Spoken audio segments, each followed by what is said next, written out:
Welcome. In this short tutorial, I'll be showing you how to block off time or block out time in Calendly. All right. So first up, just go ahead and log into your Calendly account. Now, once you're in here, go to the left panel and under meetings, we have the availability section. Okay. Just click on it. Now here we have the schedule section. Okay. Under that, we have these days. Okay. For example, Sunday to Saturday right here.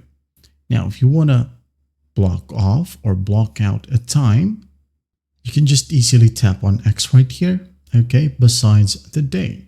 For example, on Friday, click on X and it will be unavailable, okay? For example, on Wednesday, just click on X, it will be available as well. On Monday, unavailable.